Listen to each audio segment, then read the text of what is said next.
Development to come over the stage. I would also request Honorable Moderator Dr. Ishrat Islam, Professor and Dean, Faculty of Architecture and Planning, Bangladesh University of Engineering and Technology, to kindly come to the stage.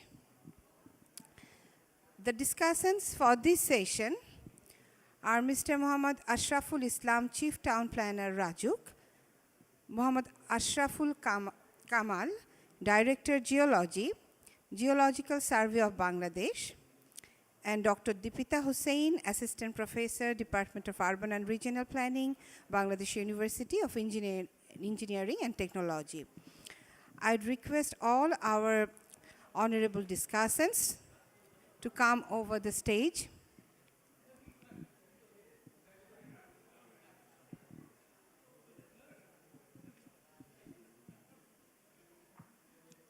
I'd request our honorable chair, moderator, and all the discussants to come over the stage. Parallel Session 3, Climate Resilient Urban Development. I'd request the paper presenters to get ready.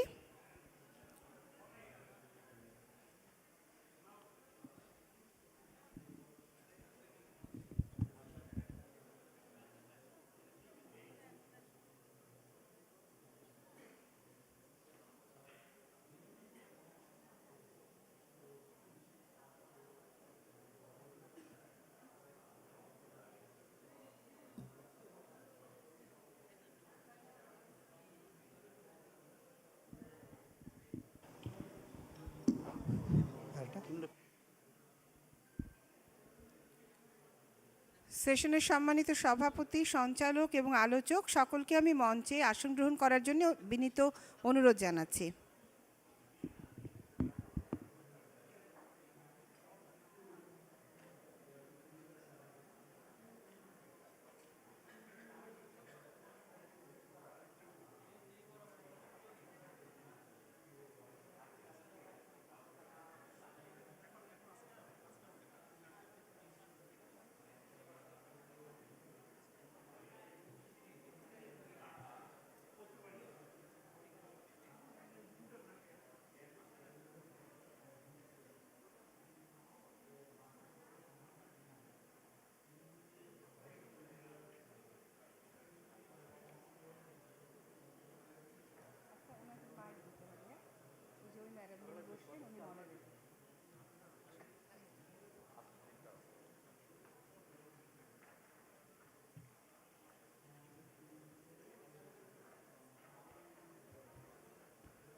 Assalamu alaikum and good afternoon. On behalf of BIP, today's session on climate resilient urban development. It's been a long day for all of you, I know, and comparing to the last session, I think many of us already left. So I would like to request all of you to come forward. I guess you are really interested to know about the presentations of this session. Today we have with us our Honorable Chair, Mr. Ahsan Adilur Rahman, Member Parliamentary Committee on Estimated Accounts, Bangladesh National Parliament. It is our pleasure to have him with us because I think he can make the changes. The papers we present today and the research findings we present today, he is the one who can make those implemented. And I am given the most tough task, unpleasant task to moderate the session because I'm the time manager. So I know all the presenter, you'd like to present, if you get more time, you can present more elaborately. But I have to manage it. So at all of us will get like 10 minutes, but at 9th minute, I will give you a alarm to finish your presentation within 1 minute. And we have our discussant with us, Mr. Mohammad Ashraful Islam, Chief Town Planner, Rajdhani Unnayan Kortipokho Rajuk. I know all of us know him very well because he's the project manager, PD of Detail Area Plan. So always he is going through a tough time and facing a lot of challenges, so we will hear from him today. And we have Muhammad Ashraful Kamal, Director Geology, Geological Survey of Bangladesh.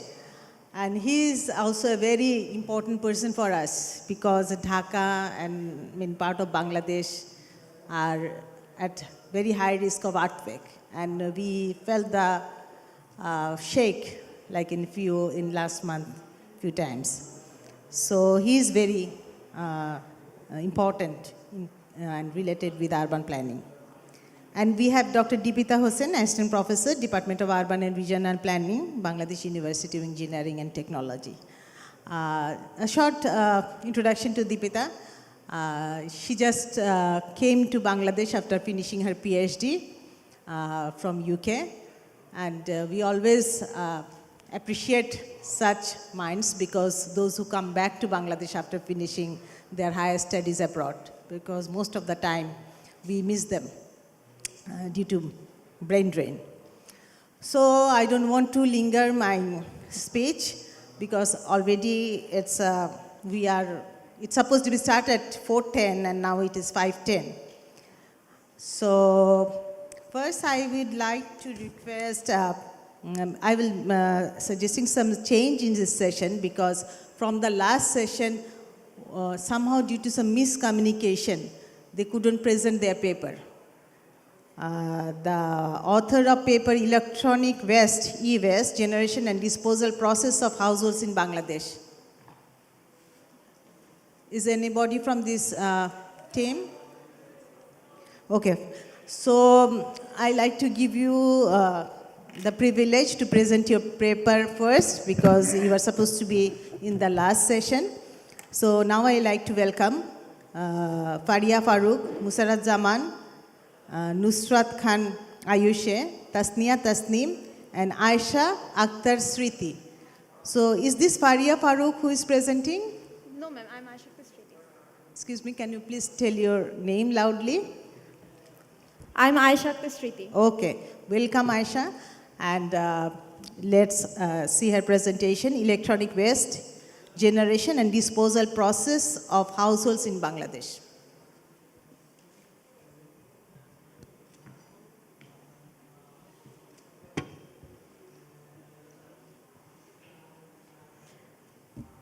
Assalamu alaikum everyone. I'm Aisha Akhtar Sriti. Our other main authors couldn't be present today for some unavoidable circumstances, so I am presenting behalf of them. Our paper title is Electronic Waste, E-Waste, Generation and Disposal Process of Household in Bangladesh, which is a project paper of undergrad. Authors of this paper are Musarrat Jamal, lecturer of Bangladesh University of Professionals, Fariha Farooq, Nusrat Khan Ayushi, Tasnia Tasnim, and me, Aisha Akhtar Sriti. According to some researches, Aisha, would you please stop for a while, because I think our guest, are you comfortable sitting here or you want to move in front? Okay. Because they cannot see the screen. We will invite them again in the stage after the end of this session. Aisha, please continue. according to some researches, it is found that the use of electronic devices has increased than past. China has the largest e-waste site on earth, and United States produce the largest amount of e-waste, but all the countries do not follow the manufacturing process. That's why over 200 million people are threatened to health-related problems which are caused for e-waste. If we talk about Bangladesh, then being a developing country, people of Bangladesh have become the ideal customer of the electronic wastes. Unfortunately, manufacturing process of these electronic devices is not good enough.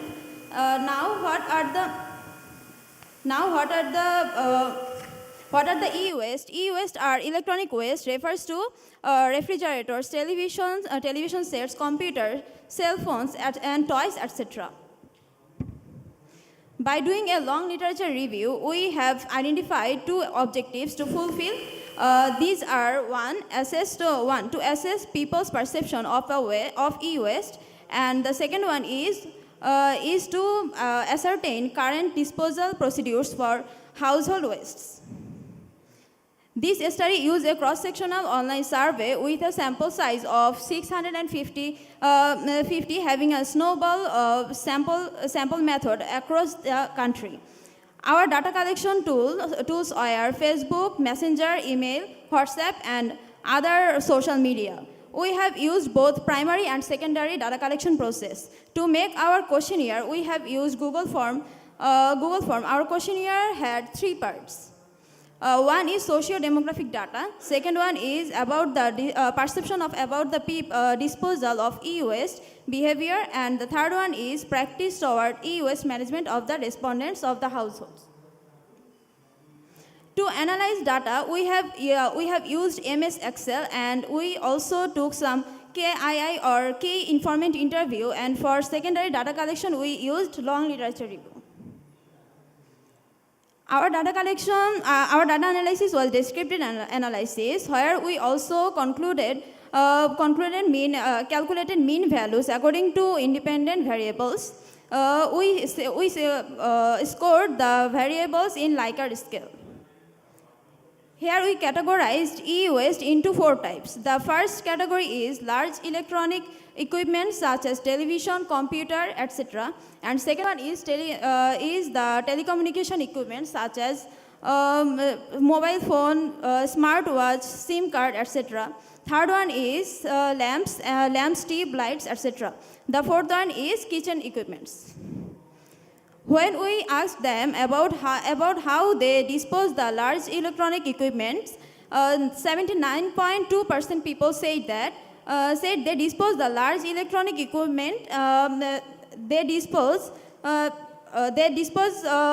this electronic equipment, and in otherwise they fix it. And 64.1% people said they prefer to sell their mobile phone in disposing. 59.4% people say that they throw their used wasted lamps into bin, which is an alarming issue, and maximum people repair and reuse kitchen waste, and also they sell it. When we asked about their perception on properly disposal of a waste, maximum people responded as a neutral, and they don't know that how to maintain disposal process. And when we asked them if they agree that e-waste should be safely disposed, maximum people agreed that. They said e-wastes should be given to the former recyclers and for safely disposing, but they said the certified recycling shops are not available. 54% people said recycling shops are not available. Maximum participants are neutral when we ask them if they are willing to pay extra for recycling e-waste. 25% participants agreed to pay extra, but this number of people are not enough for safe disposing. We also asked them about the best way of minimizing waste. Maximum respondents responded recycling and awareness raising are best wasters. From their responses, some noteworthy issues are this: youth people aged 18 to 25 and 26 to 35, whether they are students or have jobs, and their income level all play a role in how well they understand, behave, and practice disposing of e-waste. Maximum respondents are unsure about their disposal practices. And also there are no significant formal recyclers and resellers. No separation collection system for e-waste, and there are no awareness about how to reuse, recycle, and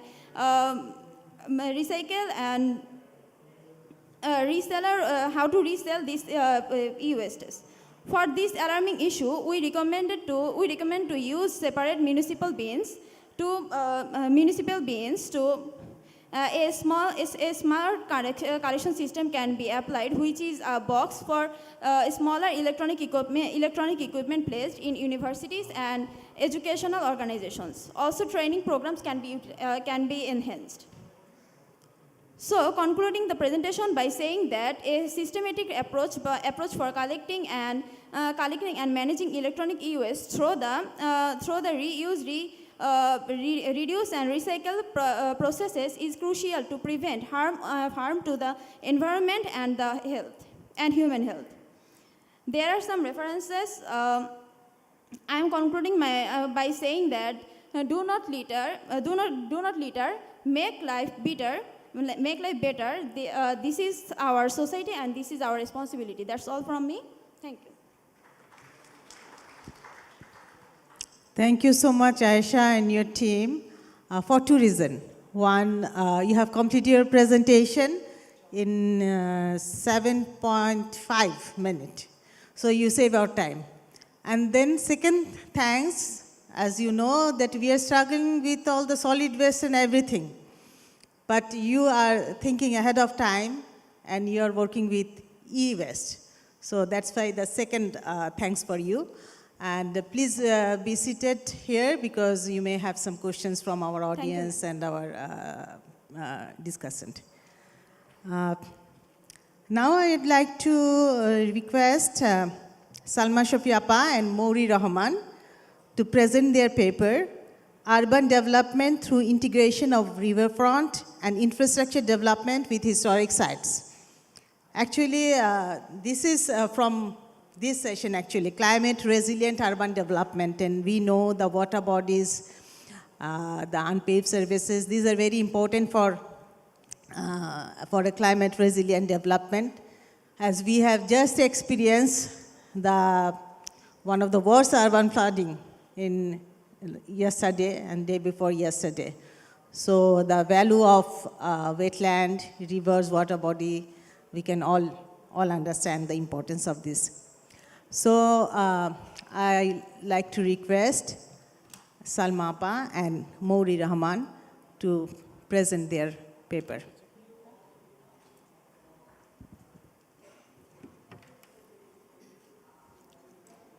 Assalamu alaikum and good afternoon. Today we'll present a paper on urban development through integration of riverfront and infrastructure development with historic sites. The paper will be presented by myself, Salma Shafi, and architect Mouri Rahman. The study focuses on development plan for Buriganga riverfront conservation of historic buildings of Old Dhaka.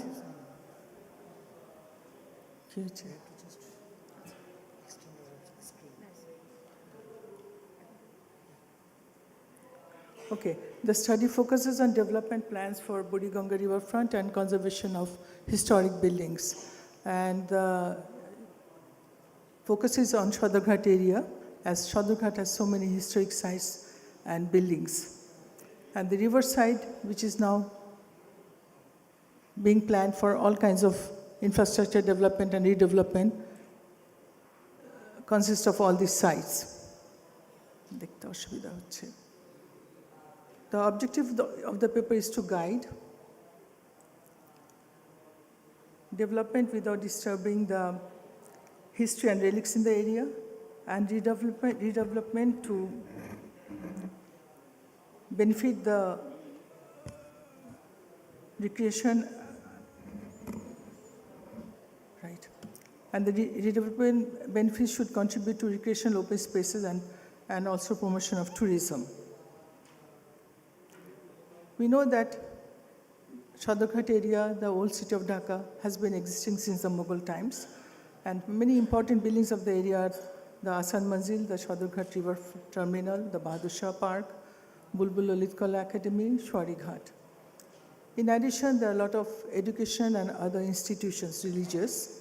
The educations being Jagannath University, Colleges School, Bangla Bazar Government High School, Kishori Jubilee High School. The wholesale markets are important, the temples, the mosques, and of course Shakhari Bazaar. As Dhaka is under a lot of infrastructure development, mainly roads and highways and expressways, BRT, MRT, they will all connect New Dhaka, Central Dhaka as well as Old Dhaka. So the proposed MRT 1 and MRT 4 along the Gandaria New Road will reach Old Dhaka.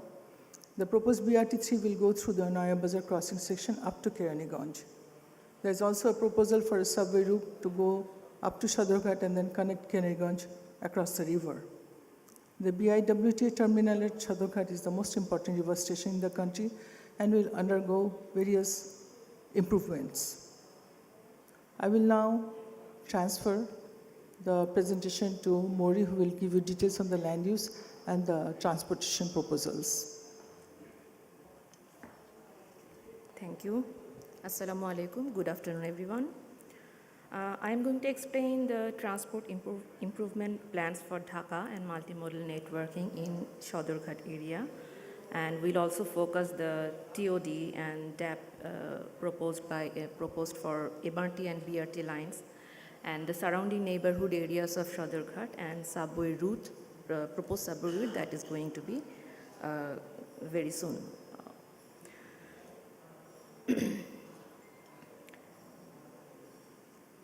DAP 2022 has proposed integration of MRT and BRT network in Gandaria and Sadarghat area.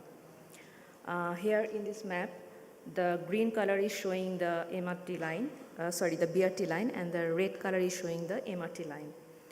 And Rajuk has also proposed some road networking, improvement in road networking along keeping with the BRT and MRT line, which includes widening of some roads and one-way traffic routing, etc. TOD. As we all know, it is an aspect of integration of regional and city planning, and experience from many countries. It has been proved that TOD is a major solution of the problems related to congested areas, city areas, and it is also a solution for environmental and other issues as well. So, as mentioned before by Salmapa, Sadarghat area is very important for its communication facilities, communication hub, historical places, and architectural monuments like Asan Manzil, Bahadur Shah, and etc. And there are very old and important educational institutes, mosques, temples, and last but not least the Shakhari Bazaar, which is really carries a culture of traditional Hindu community of Bangladesh. The most important part of Sadarghat area is the river terminal. Originally, the terminal was a landing place of boat and launches, which lead this place to a business hub at the very beginning of when the city was born, when the Dhaka city was born. So this river terminal, now it has, the time has come that the terminal need to be developed with modern transit-oriented development, with modern facilities, all the functions and aesthetic perspective as well.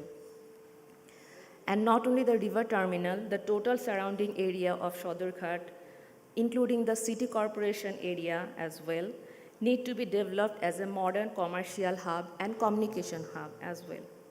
Also, this place can turn into a tourism spot. Few development are also being executed there, so proper plan and development should be started soon regarding this area.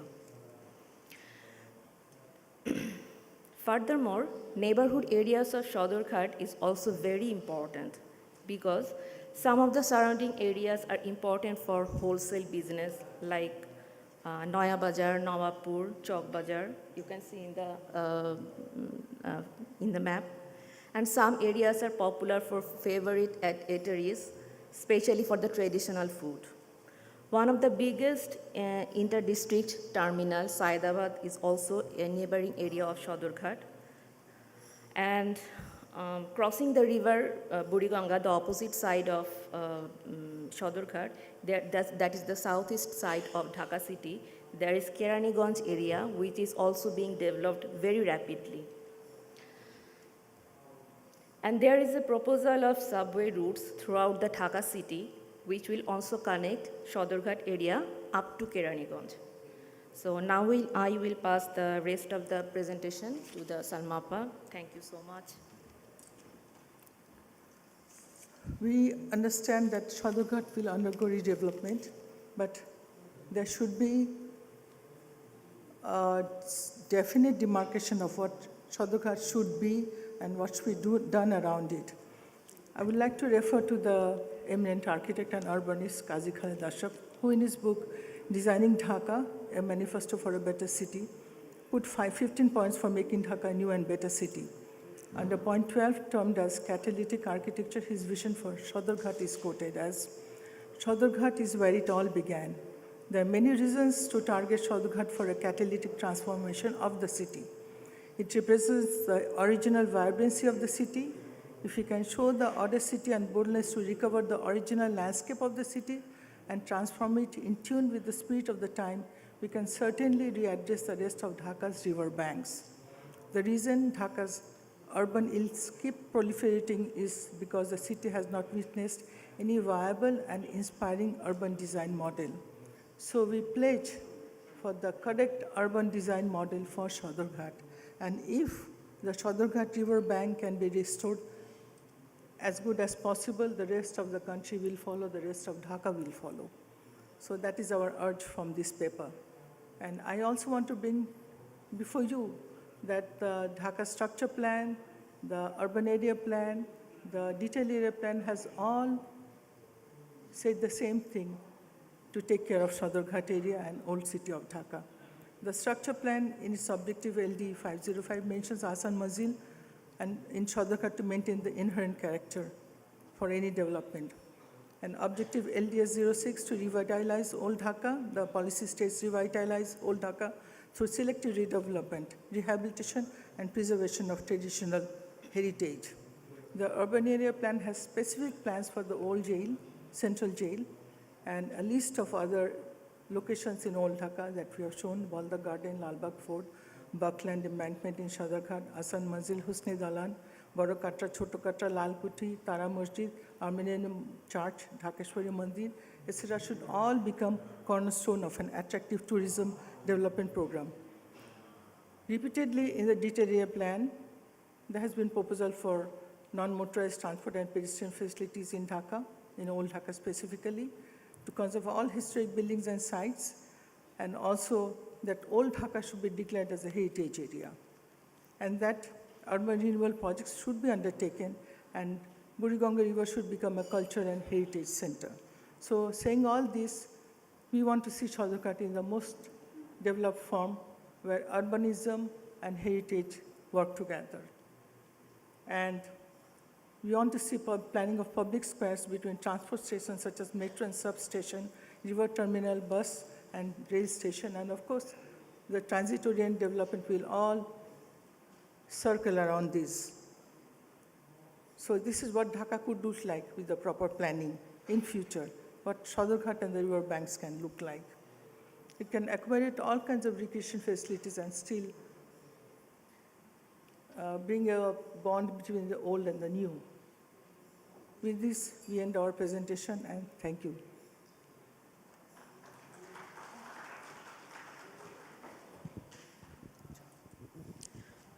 Thank you.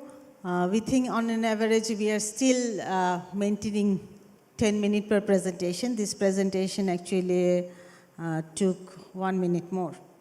So we have our third presentation. Now we are going to have our presentation on heat. We know that in last June, this summer, we all suffered for a heat wave in Dhaka city and all around Bangladesh. So this paper, Temperature Rising and its Impact on Public Health and Assessment in Dhaka, I like to request the author ABM Hassanuzzaman, Faria Tasneem and Tahmina Akhtar to present their paper. I guess ABM Hassanuzzaman, you are presenting the paper. Yes. And you have 10 minutes. I will give you a alert at 9.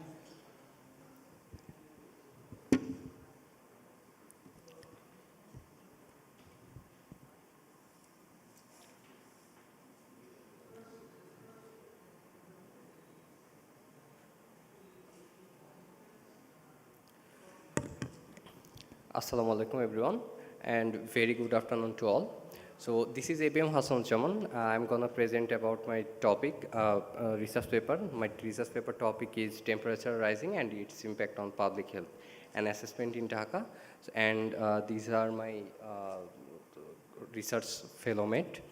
So actually we all know that the temperature rising in Dhaka is significant adverse factor in recent days, and many research have been conducted to assess the adverse impact of this phenomena, and several studies have been saying that more than 3/4 of Bangladeshi are losing their standards of life due to this heat impact, and this trend have been coming for past 60 years, and it is expected to be carry on to increase in the near future. And it is suspected that 6.7% of GDP will fall by 2050 if this trend, increasing of temperature trend is going right now. So actually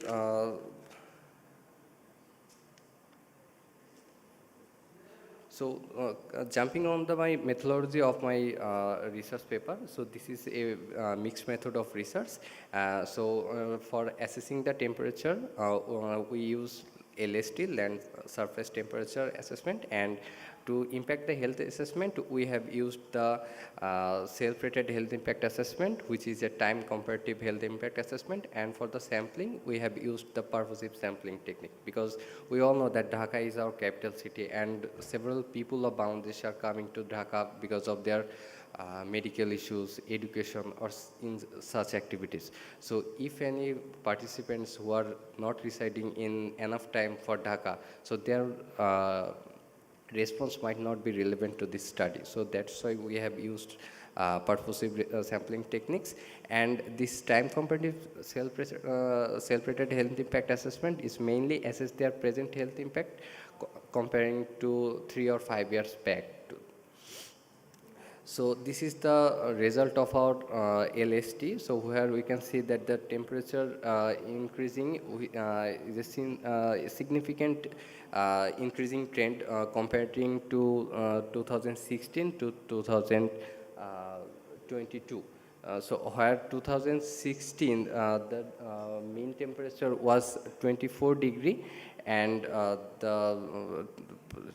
in 2020 the mean temperature of Dhaka city is 27 degree. So where we can see that there is a significant impact significant increasing trend in temperature in Dhaka city. And right after that, we have assessed their health impact assessment using self-rated health impact assessment. So where we can see that there are significant numbers of diseases where might be associated with the health increase, temperature increase, and we have identified their present condition of regarding these diseases comparing to 3 or 5 years back. So where we can see that the minor disease like dehydration or chest pain or such like that have relatively not being worsened, or where we can see that the major diseases like heat stroke or this kind of diseases have been worsened a lot in recent times. So in the discussion that we have seen that the temperature of Bangladesh is mainly in recent times that we have seen that 44 degree or 39 degree, which are very normal temperature in recent times. So which has significant adverse impact to this health impact, where we can see that the health impact assessment is showing that the maximum people are saying that their health impact have been worsened comparing to 3 or 5 years back and recent times. So we have identified several causes of the temperature increasing in Dhaka city. First of all, the reduced number of visitations. We have a graph which are showing that the visitation decreasing and increasing of the construction building in Dhaka city in terms of construction. So we all know that Dhaka is almost 4.4 crore people are residing in Dhaka, which requires housing construction, their medical facilities, education, transportation, and so on. So which is causing the reduce of vegetation and preventing the opportunity to land use planning. So we are creating the concrete surface, and we all know that concrete surface less radiates, less absorb and more radiates the heat, so which is the significant causes of the temperature. And second one is the large number of vehicles. So we have a report that in 2018 these numbers of cars have been registered in Dhaka. So I have mentioned that the area of Dhaka city is 306 square kilometers. So if we divided the number of cars and with the area of Dhaka city, which shows that the approximately 3,646 cars in per square kilometer. So can you imagine the number of the cars which are running in per square kilometer? So that's the very significant causes of the temperature increasing. And the concrete jungle, which I have mentioned in earlier, that the huge number of people are residing in Dhaka city, so which required their livelihood and their required facilities, so which might be a significant factors for increasing the temperature. So this is my presentation and my findings. So I hope this is high time that we have to focus these issues, but because the temperature increasing of Bangladesh is now counting as a major concerning issues in recent times. So the planners or the researchers or academics or the relevant authorities have to come forward and take proper initiatives to reduce this impact, and hopefully we will manage to a sustainable future for us everyone. Thank you. And thank you, Mr. ABM Hassanuzzaman. We all know the impact of climate change, and one of the major impact of climate change is heat stress. and along with other impacts we have in coastal areas, urban flooding, heavy shower. So we cannot mitigate we cannot reduce the temperature, but we are the victim of climate change, and the people of Bangladesh will suffer from heat waves again and again, as you showed in your presentation. So we have another presentation from heat-related issues. Mr. Abir Arnob and Bipasha Akhtar. They are going to present on urban heat island mapping and mitigation using RS data and GIS, a study of Dhaka city. So we are going to have another paper again on heat issue, heat temperature issue for Dhaka. Assalamu alaikum everyone, this is Bipasha Akhtar, and now I am going to start my presentation.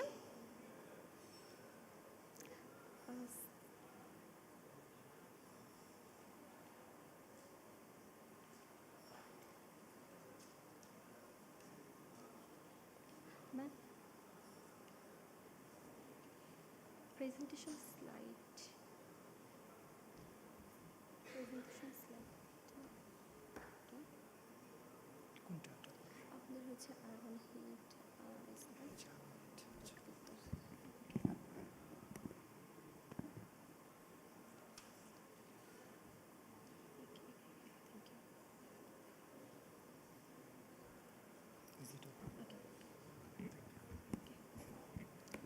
Now I am going to start my presentation. My presentation topic is urban heat island mapping and mitigation using remote sensing data and geographic information system, a study of Dhaka city.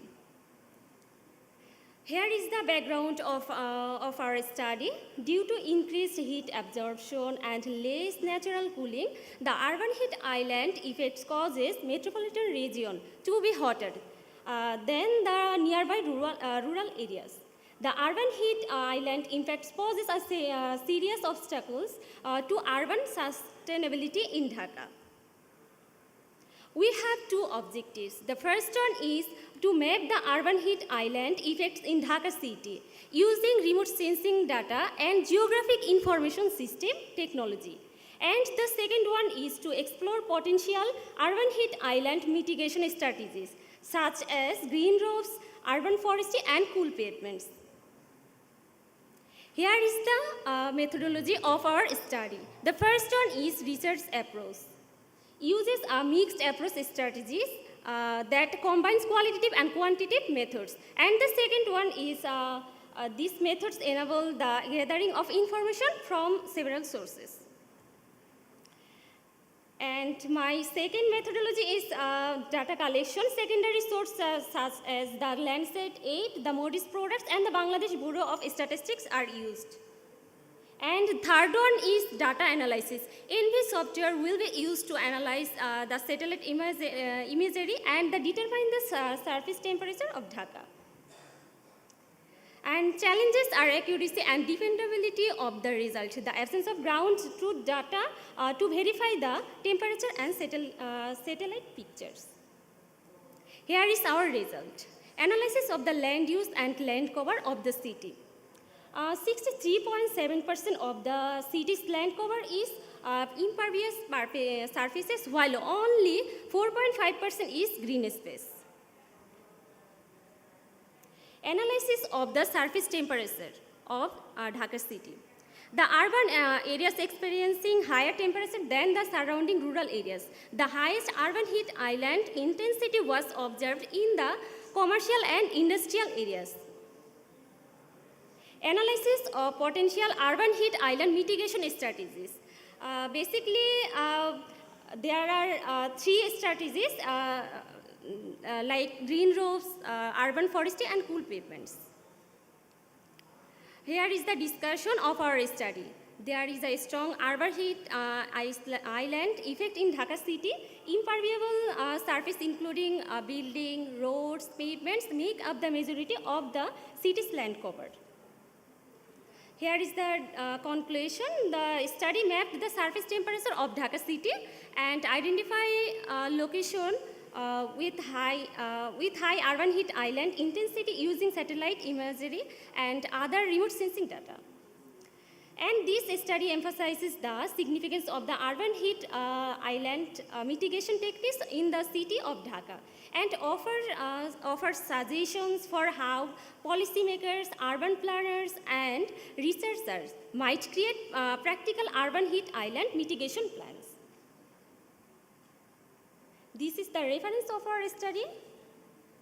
That's all from me. Thank you all. Thank you, Bipasha Akhtar.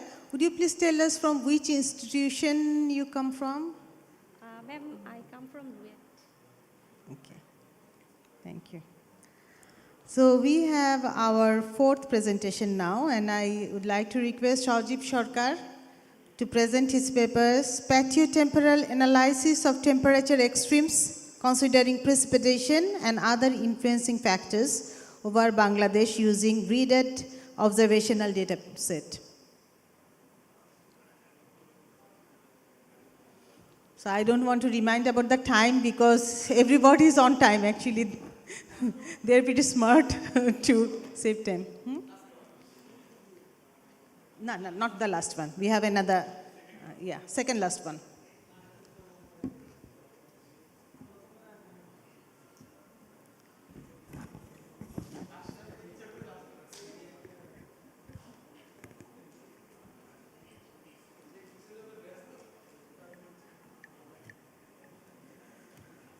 Hello everyone, my name is Sajib Sarkar. I am currently studying at LGED. My research topic is about spatio-temporal analysis of temperature extremes considering the precipitation and other influencing factors over Bangladesh using GREDed observational datasets. First of all, this study reveals and explores the spatial shifts in Bangladesh in patterns of different indexes of climatic extremes between 2000 to 2022. This study examines the temperature and precipitation briefly with some supporting factors such as the built settlement growth and the population density. Finally, the paper will project the average annual temperatures for the 2021 to 2040, 60, 80, and 1000 years using CMIP6 model projection. So now come to the aim. The aim of the study is to investigate how Bangladesh's temperature and precipitation extremes have changed across the time and space from 2000 to 2022 and identify the factors that influence these changes.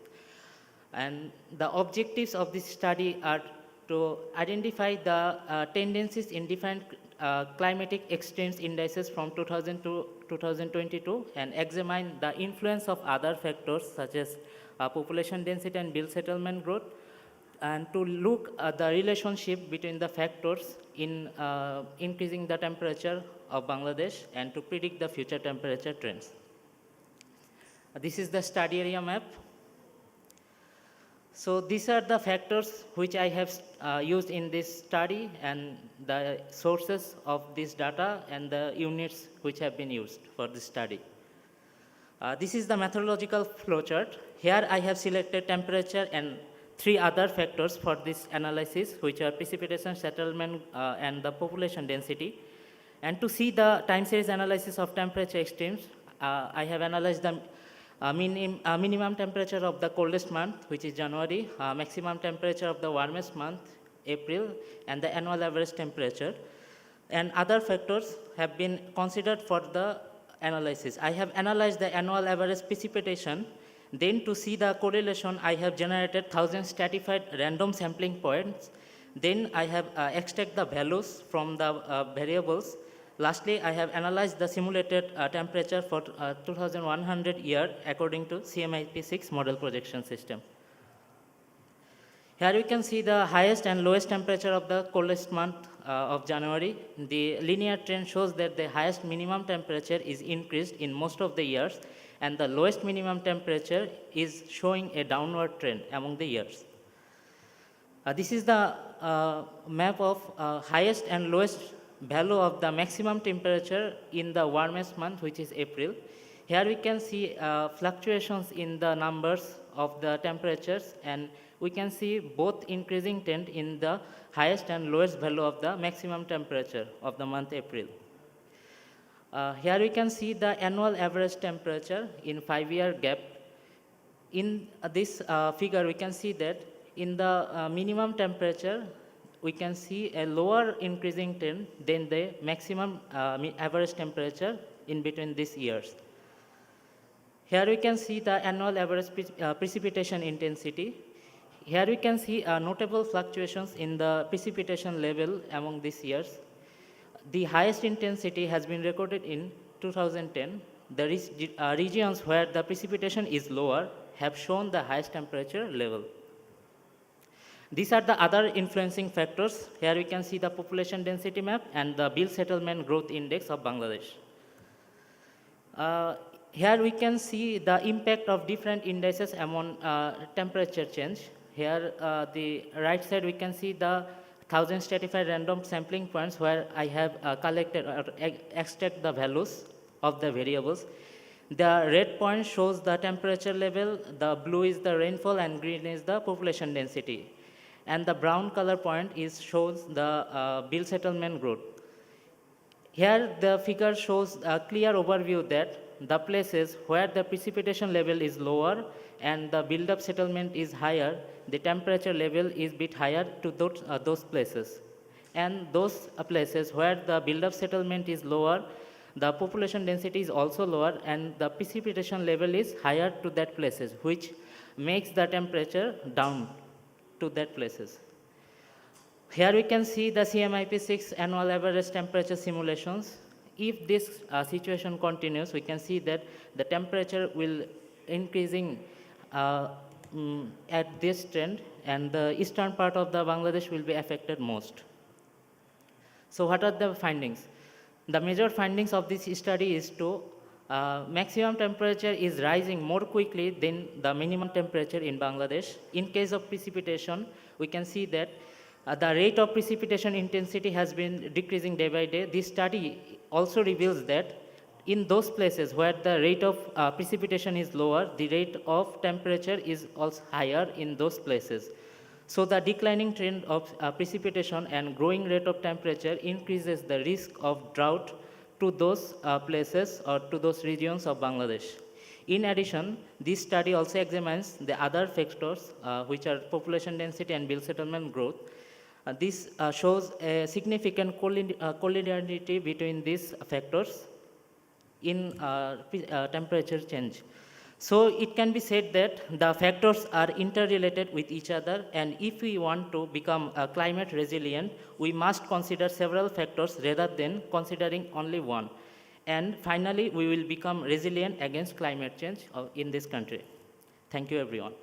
These are the references. Thank you, Mr. Shajib Shakkar, for a very comprehensive, sharing your comprehensive research finding, because it's very much related with the built environment, the relationship between built environment and the climate issues. So your research is showing us that how the precipitation will be in the future and present, and also the built environment, the close relationship with the built environment and precipitation and temperature. We have to address this issue comprehensively, because often we separate the climate change issue and built environment development and population distribution separately. We have our last presentation, and the big team will present this paper. SM Ataullah, Mehrun Saima, Muhammad Azman Ullah Khan, Fahim Muntasir, Debashish Rai Raja, and Zubaida Sultana. And their presentation on participatory assessment of water supply, sanitation and drainage facility, a case study of Shesha Colony, Chattogram. And this is, again, drainage, water supply and sanitation is also very much related with climate stress the Bangladesh is facing. So I welcome you to this presentation.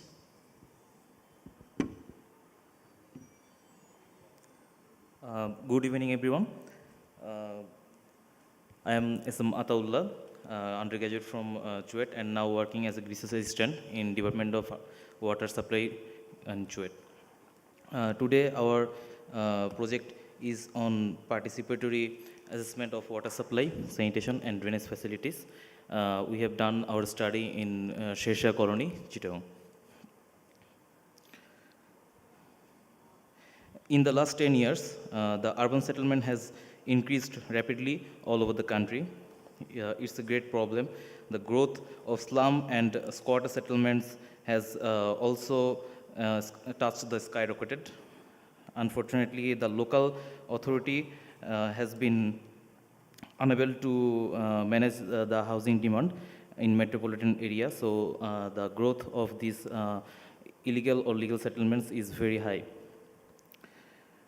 Because most of the people here are illiterate, so they don't know or they are not conscious about the correct use of water, sanitation, and the drainage facilities. This causes seasonal diseases, and they pay highly, but they don't get the adequate facilities of these utility services.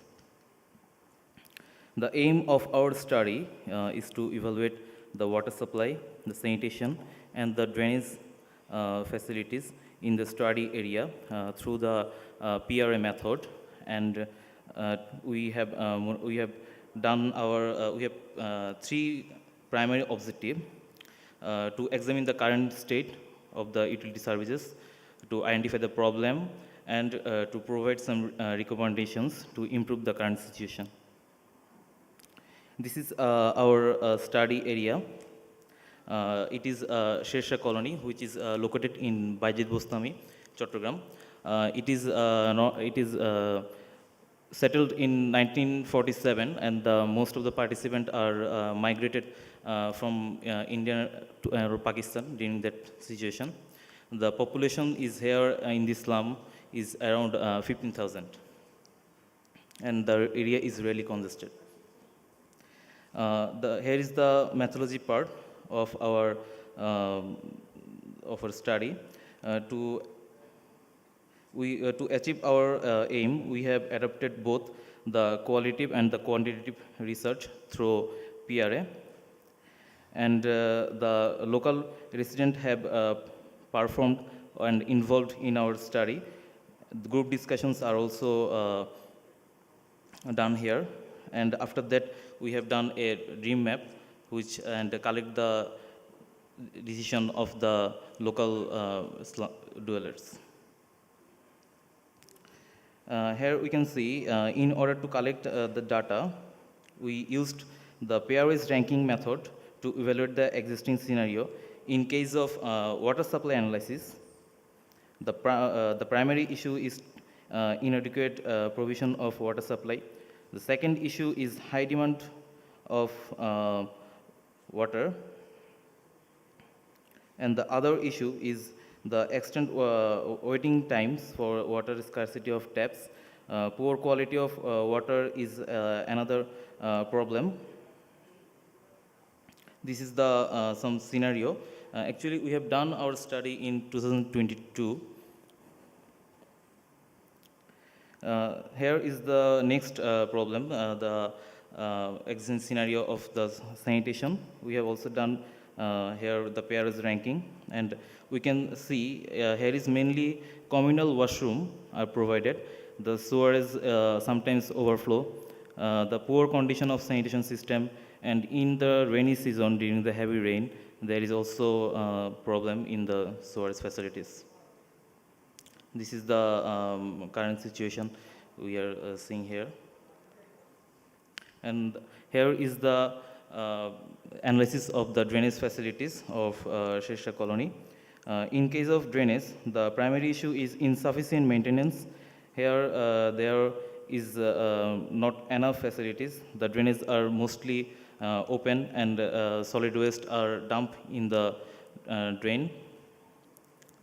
This is the some scenarios of that existing period.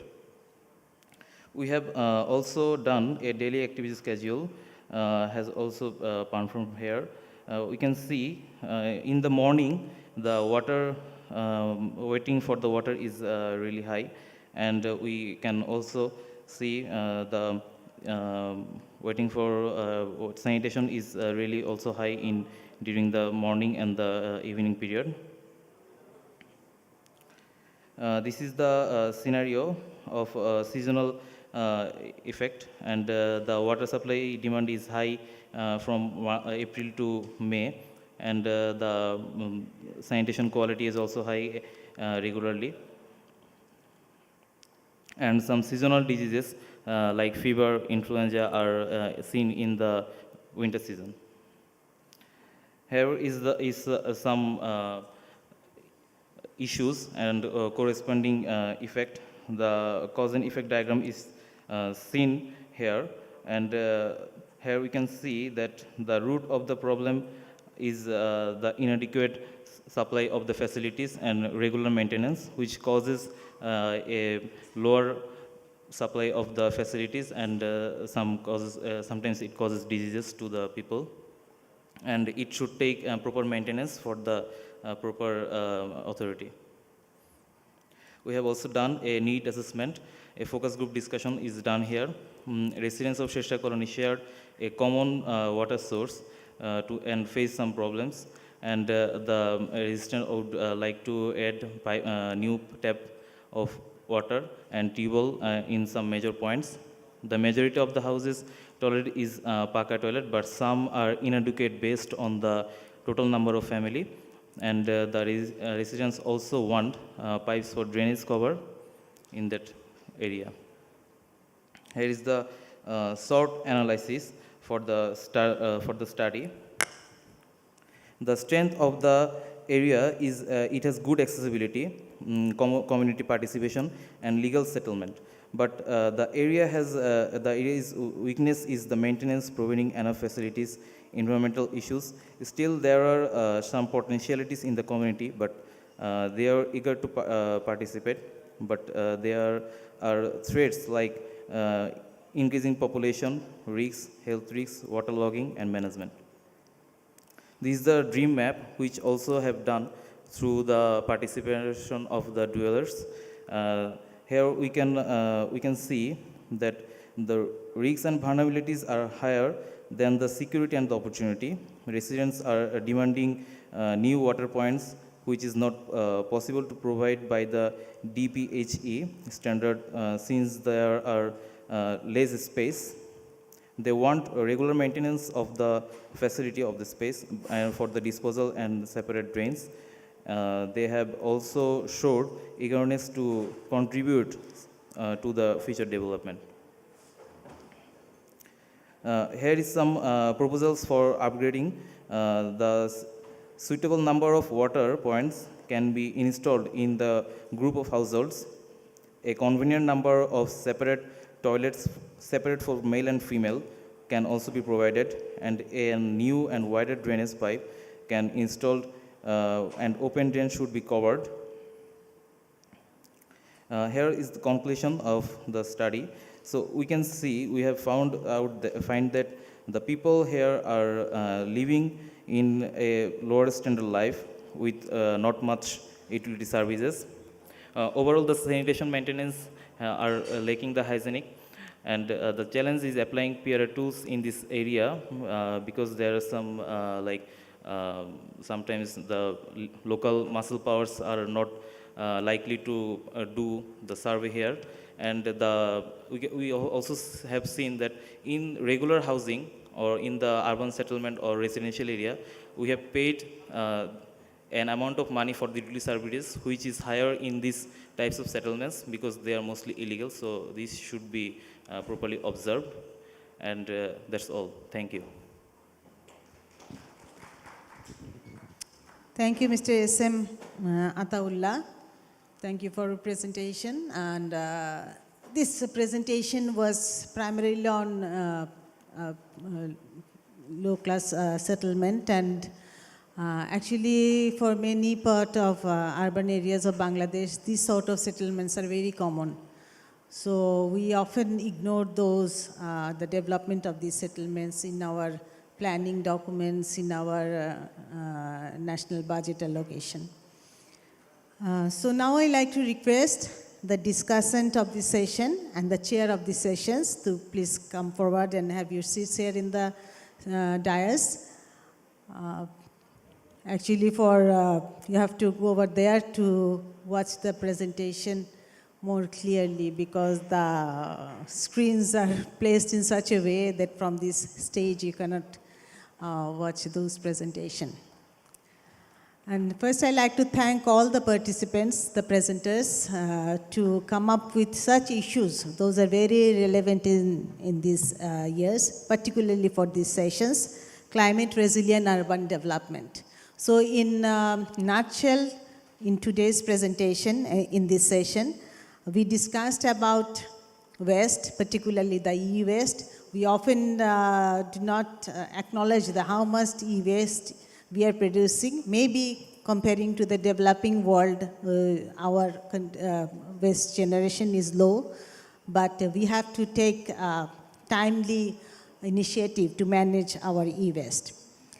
And we have discussed about two presentations discussed here on planning, specifically focused on planning, that is urban development, including the riverfront. Our forefather developed our city, Dhaka, facing the river, and now it's a dumping site. That is very unfortunate. So Salma Appa actually, in her presentation, showed how to integrate the transportation infrastructure and the riverfront development, also focusing on our historic buildings.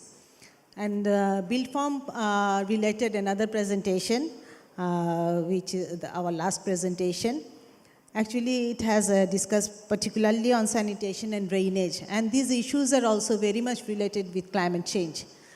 Because from our experience in last 2 days shower, how the drainage can have its devastating impact, particularly for business and households. A lot of disrupted the life and also huge loss, economic loss, because you know the New Market and the adjacent areas, Mirpur areas, they all went underwater. So these are the impact of climate. So climate change, this is how the climate change is impacting, impacting our country. So the way we developed, we cannot mitigate, we know, because we are not emissioner of our greenhouse gases, but we are the victim and we have to adapt with it. So our this session actually focusing this issue, that climate resilient urban development. That's why we have 3 papers, because this summer we faced the heat stress so badly. So 3 papers on temperature. So now I like to request our discussant. First, I will go to Dr. Deepita Hussain, and I think she got the papers ahead of time. So I would like to request her to critically discuss on these papers, and also if you have any your views regarding climate resilient urban development, you can add with it. Thank you, Madam, for giving me the opportunity to speak first. So first, I would like to discuss on the paper, temperature rising and its impact on public health. I'd like to mention here that I have a similar paper, a similar research work in my master's I did in DORP Buet. And what I found while doing that research is for health data, you cannot collect cross-sectional data. It's very difficult to pinpoint a health issue if you ask the participants that, what do you think, how is your health compared to 5 years before you had? So, for example, if you ask any elderly people, even if you ask me, I would say that I'm not doing good. I would always say that I'm not doing good, I was better in 5 years back. So it's very difficult to assess their health condition from a point of time, at a point of time.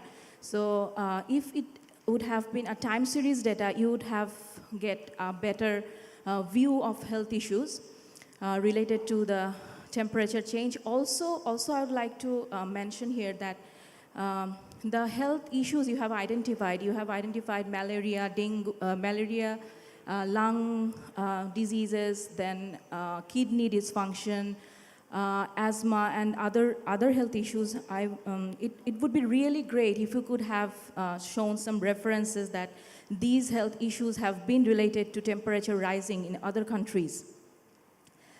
So then you have taken two study areas.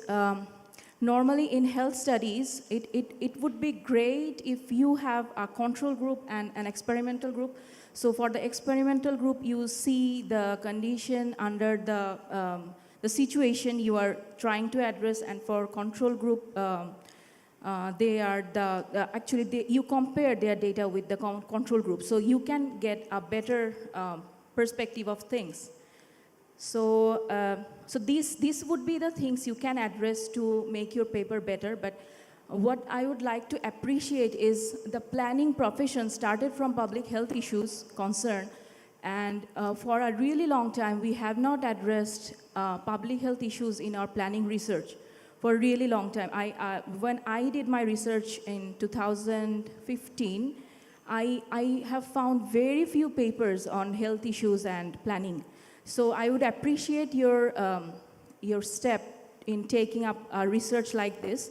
It could have been better. You can address the issues I have mentioned, and it would be, I think, it would be even a more better paper. And definitely public health and planning issues for research like this for developing countries is like hotcake. So if you make your paper better, you can also get published in Elsevier and other high-end journals. So that would be for one paper, and I'm sorry, I'm taking too much time, I think. Okay, I would like to discuss two papers in elaborately, and for other papers I will say very brief sentences. So the second paper I have in hand is the participatory assessment of water supply, sanitation, and drainage facilities.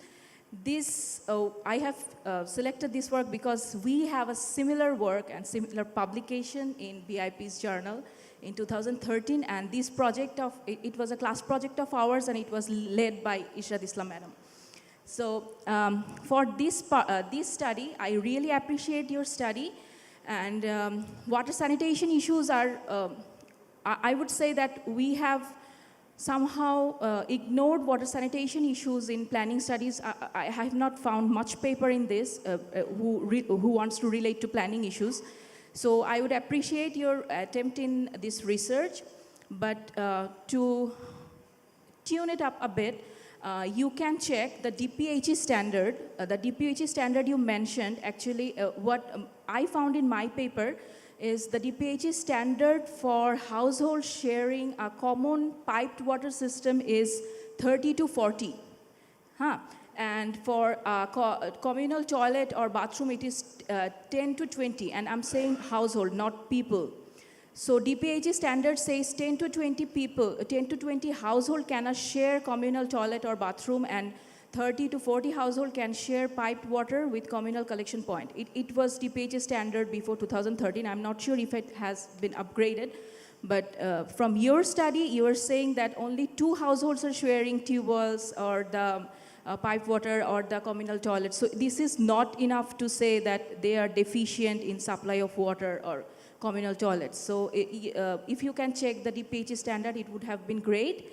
And also, when we calculate the need assessment, when we assess the need, it would be great if you can calculate from your perspective, because you are a planner. So in participatory planning, we come up with people's idea and people's knowledge about how they want things and how many numbers they want, but it's our duty to tune up that number and present that if that need they're demanding is really needed. So that's all for these 2 papers. And for other papers, I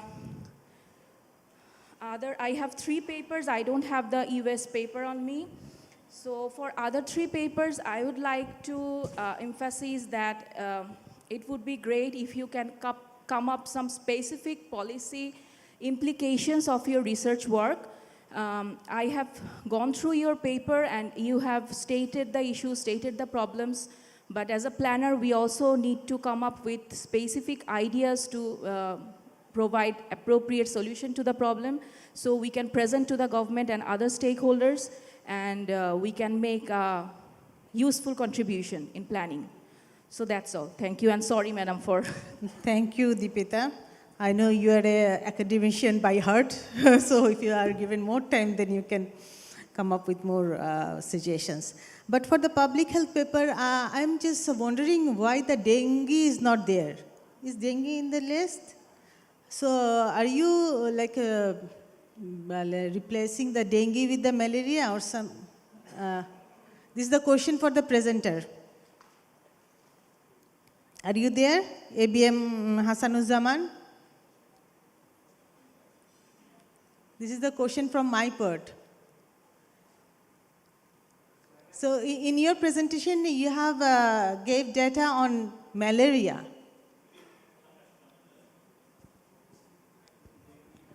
But why that dengue is not there? Can you come up here?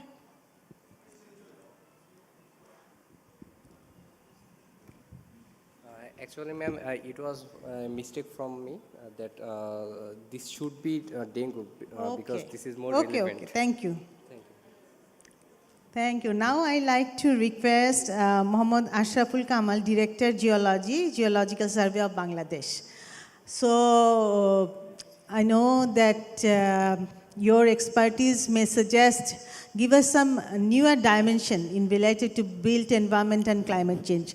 So I would like to request you to give your opinion about any of the papers they presented, and also give us some idea actually how your discipline actually should be integrated with the climate change, because these are all separately discussed disciplines. So how you can how we can integrate, work together. Thank you, ma'am. Thank you. Actually, I was going to request you to give some time to explain me and my organization, Geological Survey of Bangladesh, position and relation with this special urban planning. Thank you for that. First, I want to give my thanks to BIP for inviting Geological Survey of Bangladesh.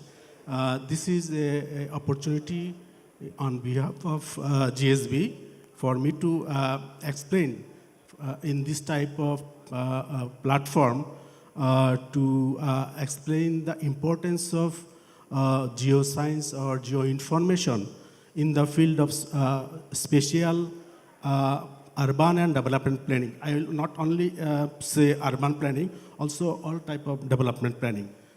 Urban is also one sector of different types of development, but urban planning plans almost everything. Thank you. First, I shall go to the theme of this conference is the sustainable spatial planning. And the theme of this session is climate change resilient urban planning. So if we go to the SDG, the urban SDG is the goal long 11. Along with it, we have 13, that is the climate SDG, climate change related SDG. Another one is very much close, which is goal 9, the infrastructure development, because when planners plan, it targets the structure where people or the industries will be dwelling or will be established.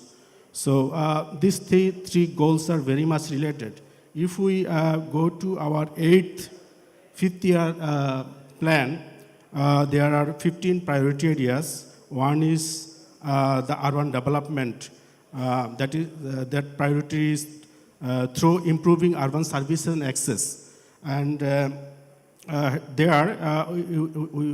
we see that the sector 9, it emphasizes on housing and community amenities, urban developments to develop urban development strategies, things like this.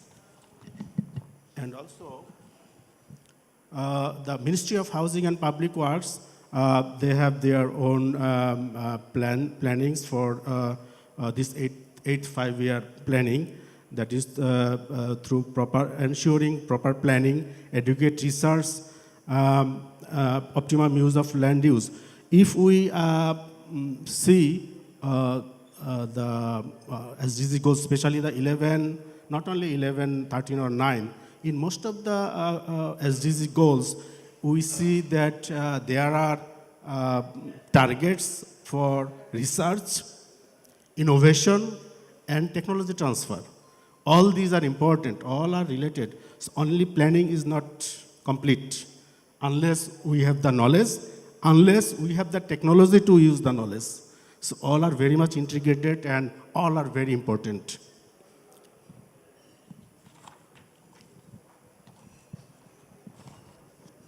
Now I want to go a little bit more to geological survey.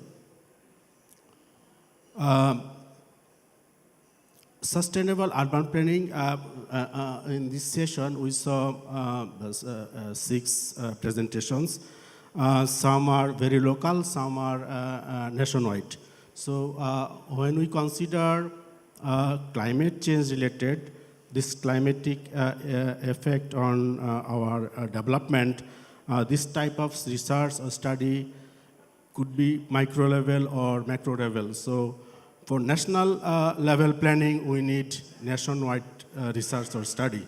For local level planning, what we saw in the opening ceremony, as an example of Australia, that national level, they give only the policies. Regional levels, provincial level or state level, they give the guidelines, and in local level it is implemented. So this similar strategy we have to develop in Bangladesh. I'm not sure, you know better than me actually how much we have done to develop this type of strategy. Do we have or not? I'm not sure. I mean integrated strategy, not separately done by individual departments. But we need integrated national level strategy and implementation policy up to root level. And for that, a lot of things have to be done in future. Our goal of geological survey related to spatial planning, recently we have completed a technical cooperation project with BGR Germany. And we have been working for more than 1.5 decades. We have a branch called Urban and Engineering Geology. So we have been trying to do some research and also trying to give a message to all national level stakeholders. Please use geoinformation in your spatial planning. This is very important. Before, departments, especially the government departments, used to work individually.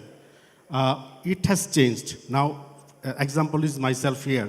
Why I am here? I'm not supposed to be here. This is why? Because we know how developed countries work, and we know, and we are following this now in Bangladesh also. One of the example is UDD, Urban Development Directorate. We are working together in many cases together. So what I have been saying, the use and importance of geoinformation in urban or development planning is very important for sustainable development. We have collaboration with UDD, and UDD doing the special planning programs in different upazilas. They are using geoinformations. We have given a standard to them, and they are following it. So the same way, I will request to all the sectors to use geoinformation as a factor. I know that urban planners have many factors to consider for a spatial planning of any area. Geoscience is one very important factor. For example, one example is Rajuk Dep. The first Dep was done long before, and then there was a second revision. And at the same time, we had a project on Dhaka Dep area also. So the output we shared with Raju, and in the draft final report, they also said they will use it. The problem is the legal mandate. So I am saying, please use, but there is no legal framework. If you do, I give you information, I don't know if you use it or not. So this is also important or lacking for us, that I give you information or you generate information, or what usually happens. Any government organizations, they approve a project, then they look for consultant or consulting firms. They make a tour, and it is written what the consulting firm will do. If it is not written that, okay, you have to have a geologist or geoscientist, and you will cover these areas, and consider this in your analysis or multi-criteria analysis or whatever. It is, if it is, they do not do it, then this part is missing. We can give, but it is, if it's not mandatory, it depends on the authority. They have to understand it first, that, okay, this is also important. So what covers the geology, in geology? It is not only geological information, geological map, also geohazards, like river bank erosion, salinity, saltwater intrusion, flooding, waterlogging. One example is only 10 days ago maybe, in Libya, you remember the Darna, city of Darna, washed away. If you see in the satellite, in the even Google map also, you will see Darna is a small delta. The main coast is almost straight, it is a hilly area. Then the Wadi Darna, that is, you know that Wadi is the actually arid region river.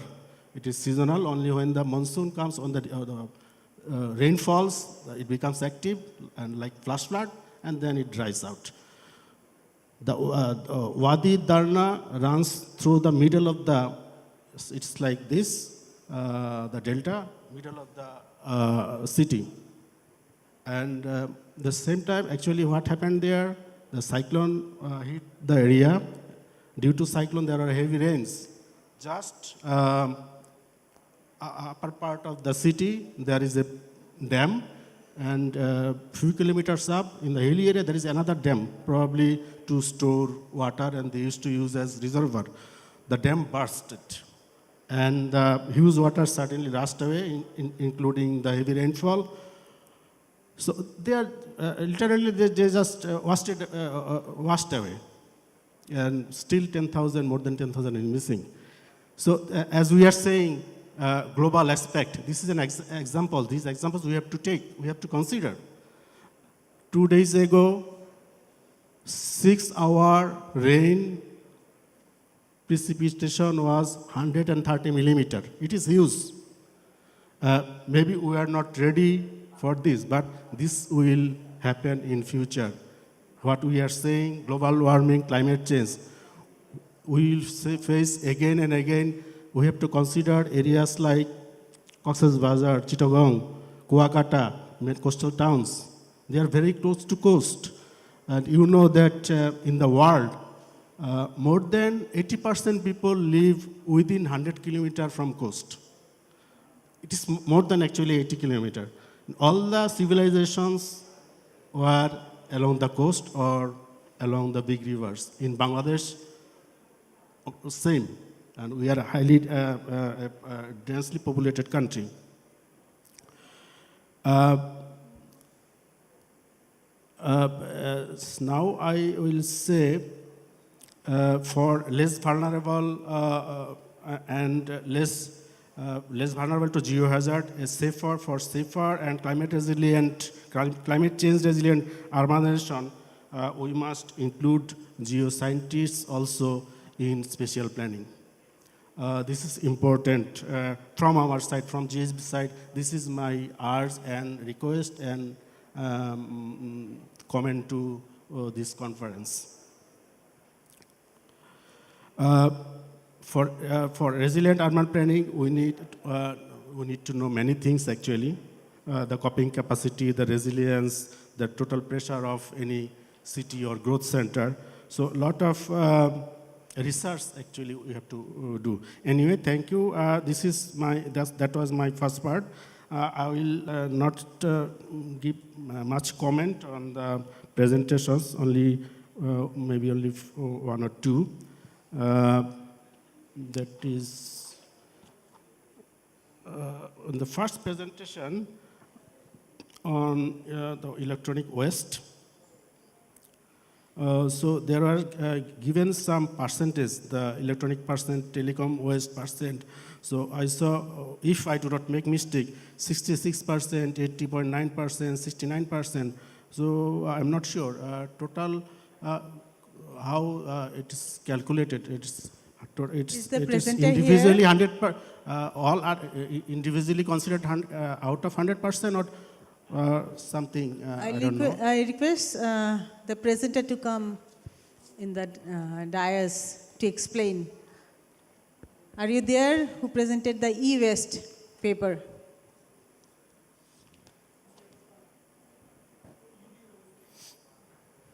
Sorry, I think they left. Okay, I think maybe later on.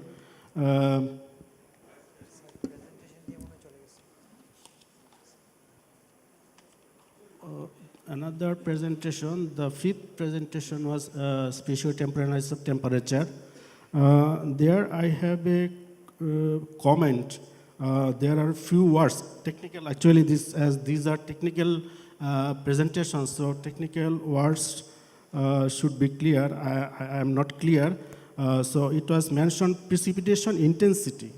Intensity, and we know, is it intensity or it is duration of total raining time or total precipitation of a particular time. I am not clear because when we compare precipitation intensity against temperature, then it is more complicated than total precipitation and Shajib temperature. Sarkar here?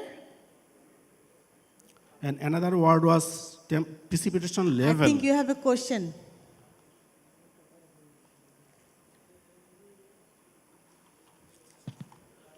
Well, the presenter is here. Do you like to ask him the question? Okay, thank you. I do not have anything more. Please. So, actually, the question was, you said precipitation intensity and compared with temperature. Is it intensity or total precipitation or duration of total intensity period change, increase? Which one? Which word actually? So it was annual average precipitation. Annual average period. So it is not intensity. Intensity is the frequency of an event in a particular time. For example, one year we had one cyclone. Now 3 cyclones. So the frequency changed, increased or decreased. That is the intensity. In your case, it is actually the average. So I think this type of technical words you have to consider and correct. Otherwise, actually your interpretation will be wrong. Thank you. Okay, thank you, Mohammad Ashraful Kamal. And you rightly mentioned geoinformation, planning, these are all related. And I think UDD, they're doing the good. They have already published a document, resensitive land use planning, which they are using to prepare their plan for different urban areas.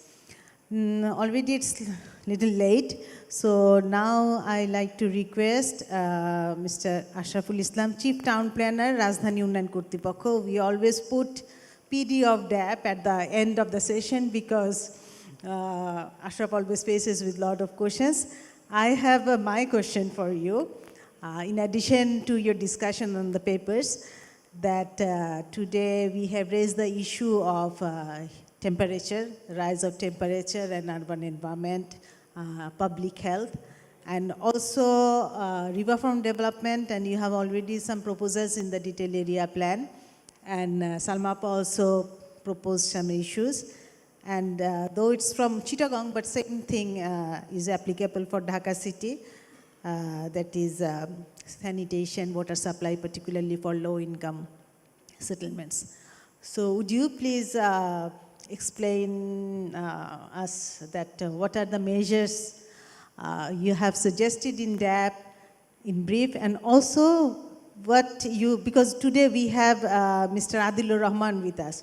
So your challenges, you can also raise your challenges to fulfill your dream for Dhaka, and definitely that would be also example for other part of Bangladesh.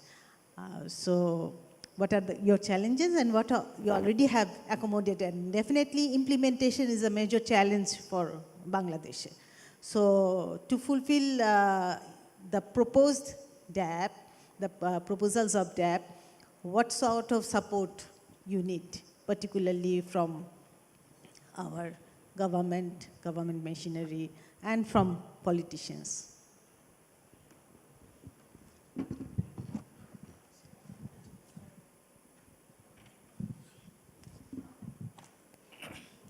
Thank you, madam, for giving me the opportunity.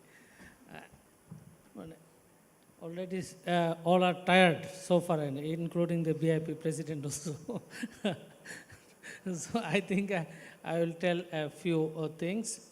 Regarding the paper, maybe I will not comment much more, because there are many issues has already covered. One of the major issues is e-waste. Definitely it will be a burning issue for us.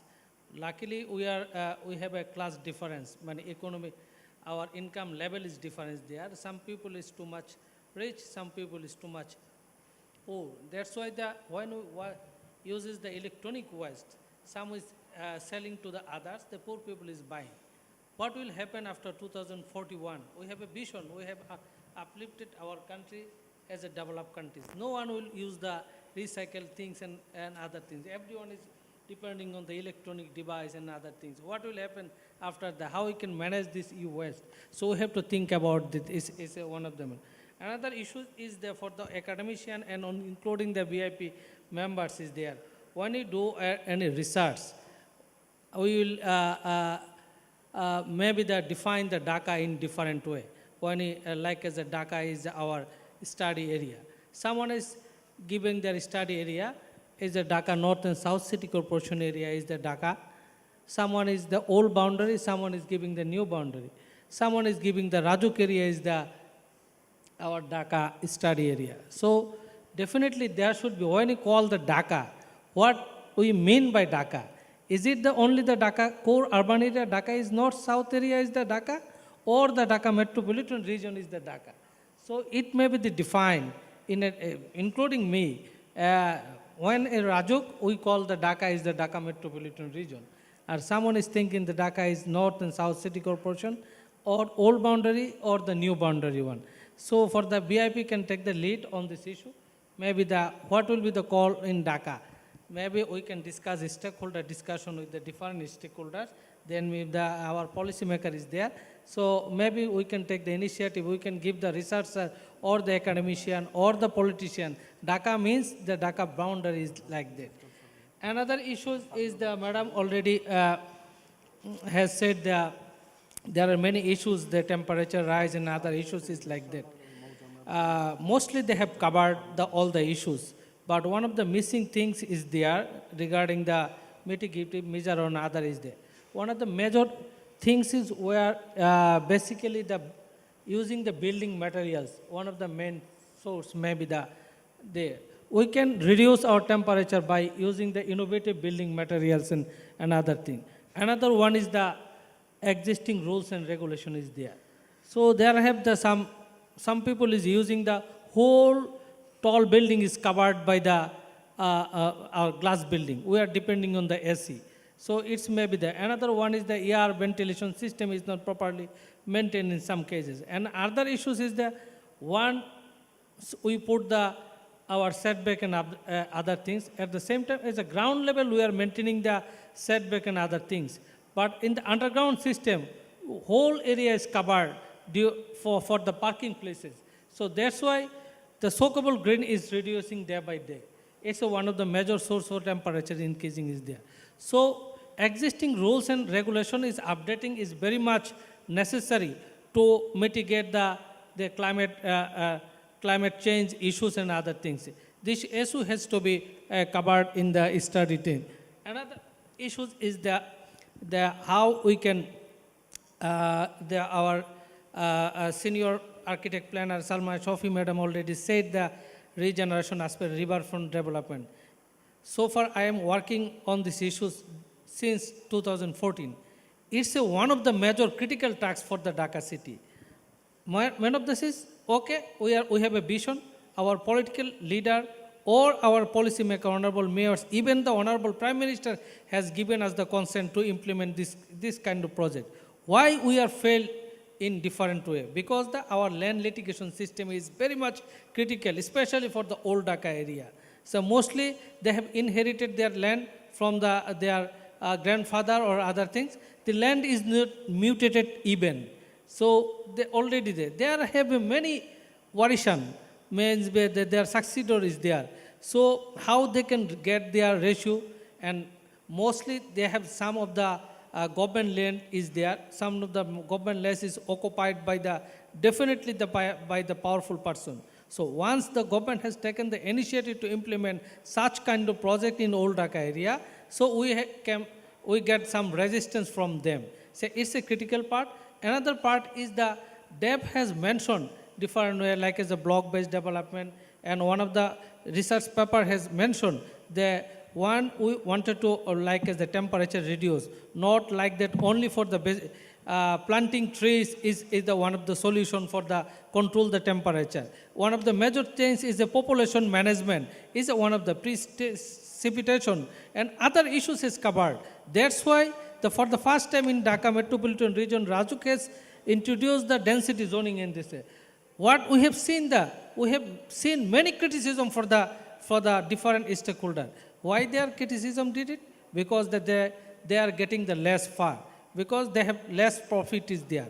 So I do not know why the business people is very much worried about that.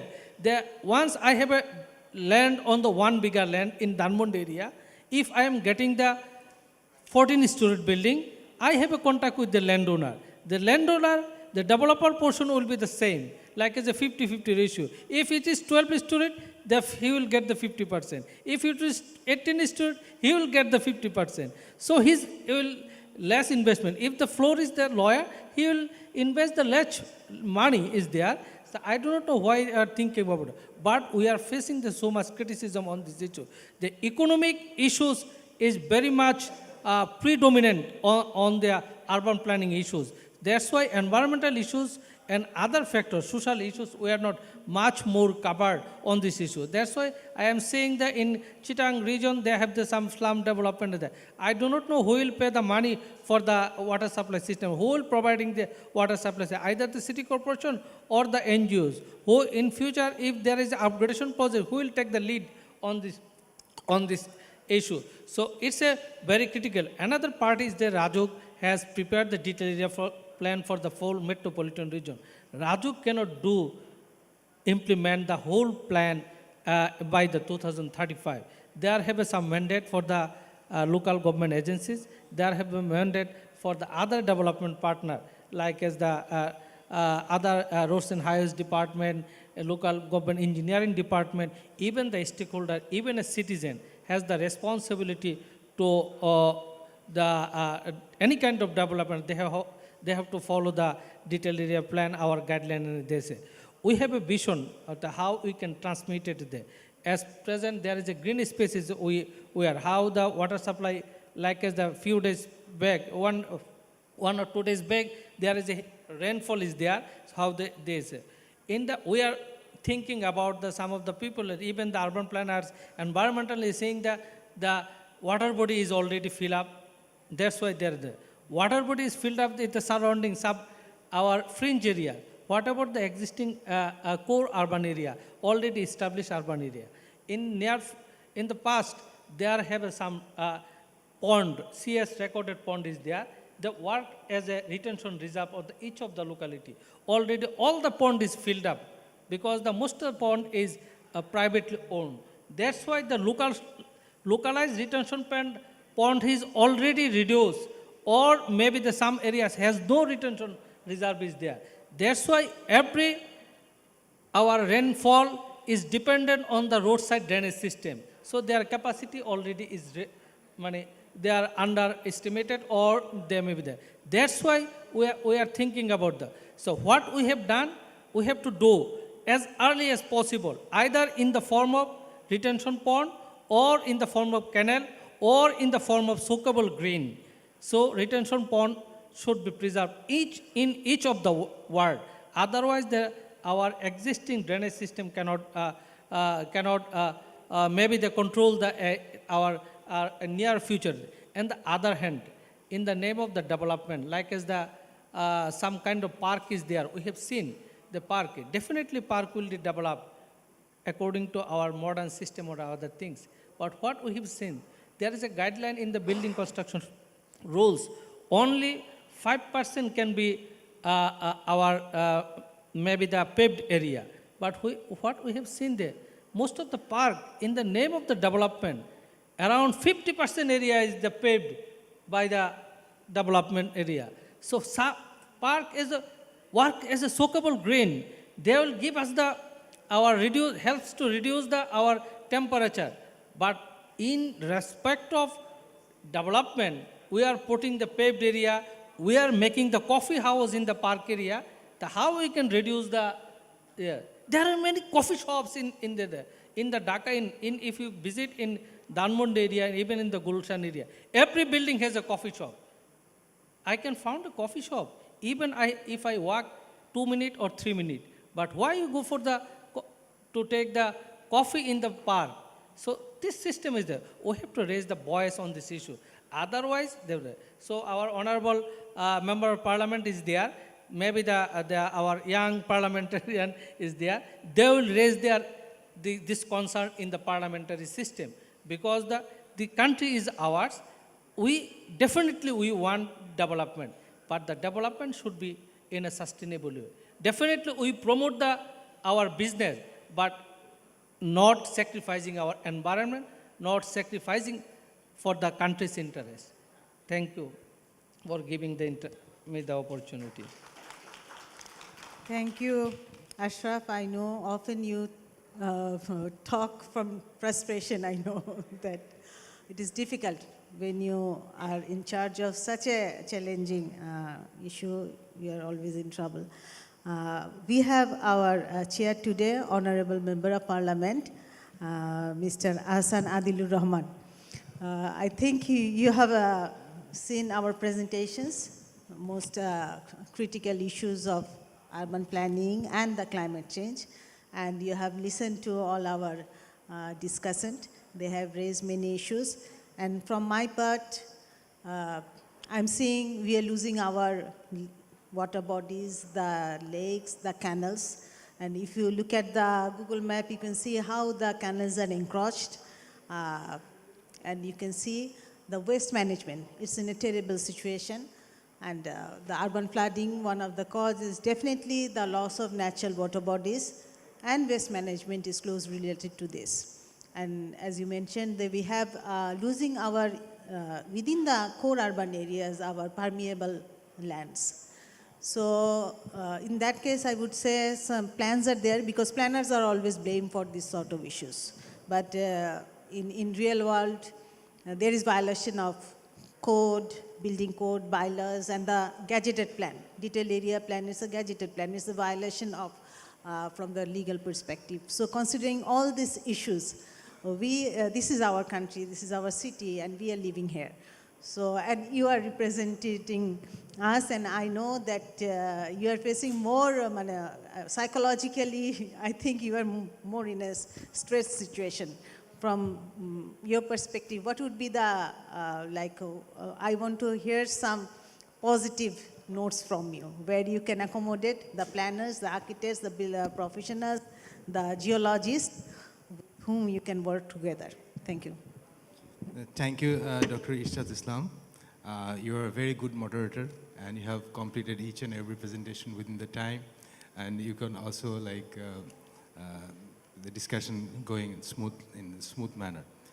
Thanks to you. Thank you all the honorable panelists and the planners. Good afternoon. The thing is, it was a very exciting day. Since morning, I've been listening about this special planning and development, the framework, and what needs to be done, what is there, what is not there.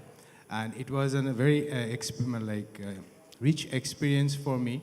And I have taken a lot of takeouts from this conference. And I want to congratulate the organizers to actually organize this kind of conference. And thanks to them to actually invite me to talk about this special planning development and its related issues.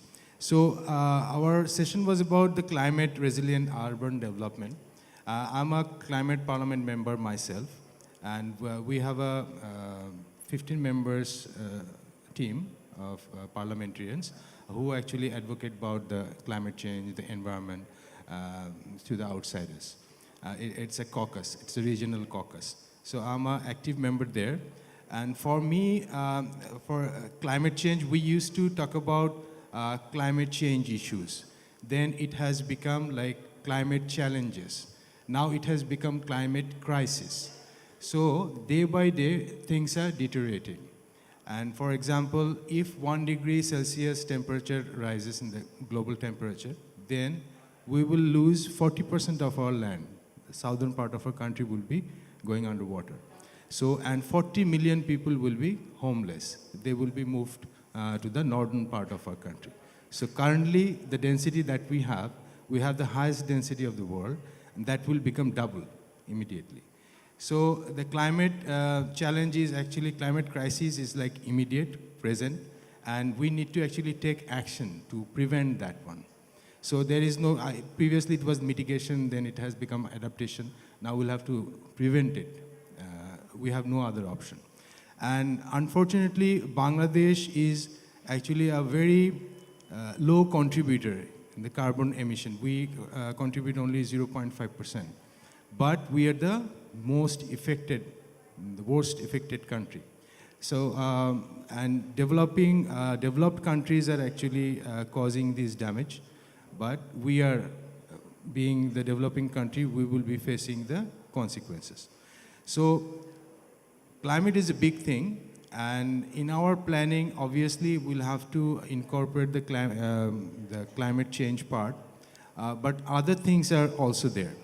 Before I go there, I just want to thank all the planners and who have presented the papers. All the papers were like very detailed, and hard work went behind that. It can be understood. A lot of findings came out from those papers. I want to thank them all. I want to also thank Ms. Salma A. Shafi and Mori Rahman for their riverfront and infrastructure development with historic sites. So your master plan, if get implemented, then the historical site of Dhaka, the riverfront site, will be rejuvenated. We will get a new Dhaka city. We will be getting new tourists in our area. So that's very encouraging and motivating. And I think not only the Dhaka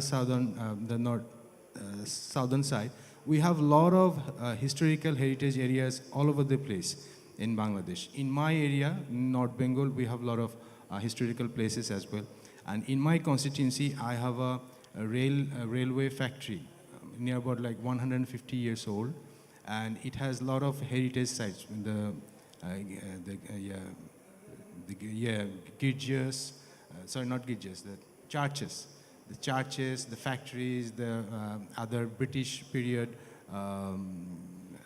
hall, the buildings, a lot of good heritages, historical heritages sites are there, but we are not actually taking care of all those. So that is one area that we need to grow, we need to develop and progress, but at the same time, we should not forget our past, we should not destroy our heritage sites. If we go to the developed countries, in the European countries, they have kept their 400, 500 years old establishments yet. So they didn't destroy their history, they didn't destroy their history at the cost of development. We need to also preserve our histories because we had big, very rich history at the past. The temperature rising and its impact on public health, not only the temperature, in the urban areas we have a lot of other things, like we have the air quality issues, we have the waste management issues, a lot of other issues are there which is actually hampering our public health. And for example, like the sulfur content in our diesel. Previously, the limitation was like 50 ppm. Now it has become 500 ppm sulfur. So immediately this will pollute our air and it will affect our the children. They will be having lung problem, pneumonia, other issues. Not only that, because of all the developments what we had within our Dhaka city, that has deteriorated our air quality and the dust and all, which is actually affecting us each and every day. Plus, our drainage system is not working, so we have the waste at on top of our roads. That is also hampering our environment. And then the GIS, and then the heat island mapping and the mitigation. That presentation actually showed us like, okay, we are using data, we are using a lot of surveys and systems to come up with the plan. So our students, the planner who are studying, they're using data. But are we using our data at the national level? Are we storing our national data? We know for each and every project we do some feasibility analysis, we do some surveys, but do we really keep those data stored somewhere so that other people can use it? So we are creating a lot of good assets, data assets, but we are not able to use that one. And if we can store it in a common place or in a central place, people will be able to use it. Other organizations, students, the foreigners, they will be able to use that one. And if we charge that data sharing service, data service, if we charge that, still people will take it.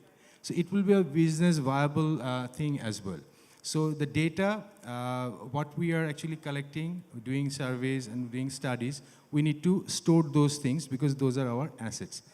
Plus, and the other things, the e-waste, I'm happy that I have seen that presentation, like we're thinking about the e-waste, what to do, what not to do. With the e-waste, we also need to think about the recycling of the e-waste, because the component, lot of component of those waste can be reused. That is, recyclable plastic is also an asset for the economy, because you can reuse that one. Other than the reusing the e-waste, you need to also have good plan and policies and the regulations around it, so that we can manage the future volume, the upcoming volume.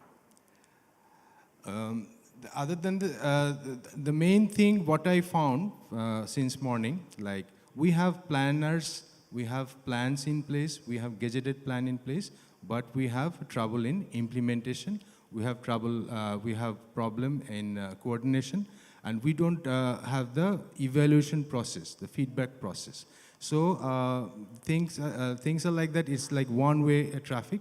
The planners, you are giving the plans, but you don't know like what is happening to your plan.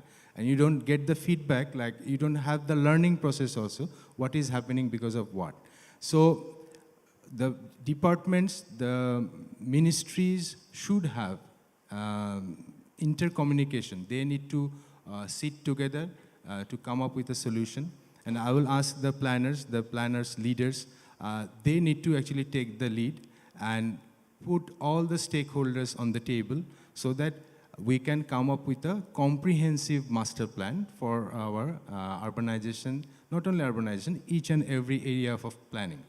that needs to be done, that what is not happening nowadays. For example, we are talking about the urban area, we are talking about the temperature, heat is going up, but the policy is there. The 25% area should be green. Are we really keeping those area green? No, but as a parliamentarian or policymaker, we have given this policy that you'll have to have 25% area green in your establishment, but follow through is not happening. So the governance is a big issue that we need to concentrate on. And for example, the planners should also plan for the future. There should be a long-term plan, 20 years plan, 50 years plan, because for example, the capacity of the city, how many people can live in a city. For example, in all big cities, we see 200% per acre is the density. But in Dhaka city, we had near about 1,200 people per acre. So it is like 6 times more. So it's not livable. So we need to make our city, we want a city which is livable, healthy, and which also have the opportunity to grow in future. And the temperature, another thing I can tell about one project I have seen in my area, near to my area in Rangpur. It's a Karipunno factory. They don't have electricity inside their building. It's a 4-story building, and and you will not feel hot there. It's like cold, comfortable weather there, and it doesn't have any electricity inside. So there are ways to actually handle structurally. There are ways to handle architecturally to temperature. In village, when I go in the villages, I don't feel that much of heat. But when I come back to the urban areas, I feel the heat because of all these build-up areas and the way we're using it. So there are solutions, I think, within the plan, within the structure to actually handle this temperature.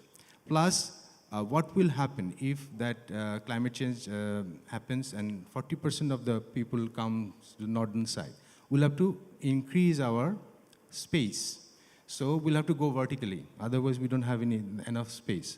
So we need to have, for example, like we need to find out the areas where we can actually build the multi-storied and all. We do not have that much of like multi-storied buildings decentralized in our country. And sufficient roads. We have big problem with our communication, and we don't plan our traffic, we don't plan our roads. That's why actually this city is day by day, its livability is actually getting lost. And I think a lot of things were there I can talk about, but that will bore you. It's already too late, people are tired, but it was an excellent day. And I want to thank all my co-discussants and the planners, the new planners, the young generation. One advice to you that we are actually giving our time, energy, resources behind you so that you can learn how to plan. But if you become a good planner, don't go outside the country. If you go outside, you go outside for study and come back. Like this Dr. Deepita, she has come back to the country to serve. So because we have a lot of good talents, and if we can stop our brain drains, then a lot of things can be done. And plus, we need to be more law-abiding citizen. We need to follow the rules, and we need to protect all the policies and the laws that we have. We should not break those rules. Whoever it is, laws should be equal for everyone. For the powerful people and for the poor people, law should be same for everyone. I believe that, and I think like the new generation is coming up, and they will show us the way how to come up with all the solutions, the problems that we are facing today. They will actually come up with the solutions, and we in the parliament, we also try from the policymaker point of view to give the effective policies, acts and laws. Plus, we will also ensure the political will is there behind all this development. And what I came to know, like the planners, we do not have the sufficient places of planners in the government structure. The recruitment got stopped. So only 50% got recruited, 50% not. But we need planners in each and every area of our country. So, and we need to have a good career for all the planners so that they stay in the country and they can contribute. So thank you everyone. Thank you the organizers, the BIP for inviting me and giving me this opportunity to talk about this one. Thank you everyone. Assalamu alaikum. Thank you, Mr. Hassan Adilur Rahman, Honorable Member of Parliament. Actually, you have just echoed some of our wishes, and that you are saying that we have to have planner in each and every corner of our country. And I like to request you, please create some platform from where you, the policymakers and the politicians and those who have like strong power in our entire government machinery, please create a platform where we can share our findings, our research findings, our works, our plans with you, so that we can all together work for a better Bangladesh. Thank you so much, and I'd like to thank all the presenters who are the core of these sessions for their presentations. There may be some reviews which may hurt you, but this is the way all the conference goes on, and the comments from these presentations and the comments from the discussant will eventually improve your papers. And please convey those who are here, who already left the session, please convey that they should be here, because there were some questions and important insights were given by the discussant here for their papers. Thank you so much.